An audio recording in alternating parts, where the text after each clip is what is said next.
Welcome back to the Huddle YouTube channel. I'm your host, Owen, and today we're going to be going over my day one draft grades. However, instead of making one long extended video where you're going to have to sit there and sift through each team and try to find where your team is talked about so you can watch about 5 minutes of a 40-minute video, I'm going to make individual videos for each team that picked in the first round. Now, if you were a team that had multiple picks, I'm going to talk about you guys in one video together with all your picks in there. If you just have one pick, it's going to be a shorter one. I'm just going to give my thoughts on your guys' pick and what you should be doing going forward with the draft. So, with that out of the way, let's get started. With the final pick we're going to discuss in this little series of all these different players I'm going to talk about on teams in the first round pick grades, it's going to be the Kansas City Chiefs taking Felix and Uzomah. If you have not seen my podcast where I go over my top 10 edge rushers from a month ago, I am not a fan of FAU, not Florida Atlantic University. Felix and Uzomah, Kansas State, stays in hometown, plays for his hometown team. That's cool. They had a need for a secondary pass rusher to complement Karlaftis. It's fine.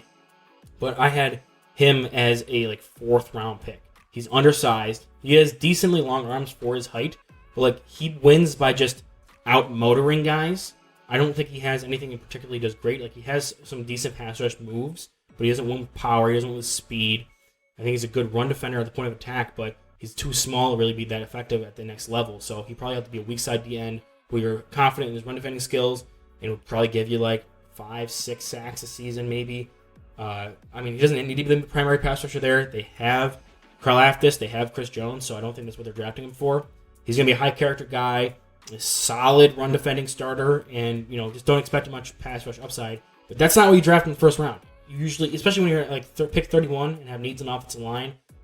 I wouldn't like him at tackle, but Cody Mock could have been a pick here. Could have went with DeJuan Jones. There was a couple guys you could have went here offensive line wise. You could have went with wide receivers. If you want to go pass rusher, there were other guys like B.J. Ojulari you could have taken here, Isaiah Foskey, that are just better and have more upside.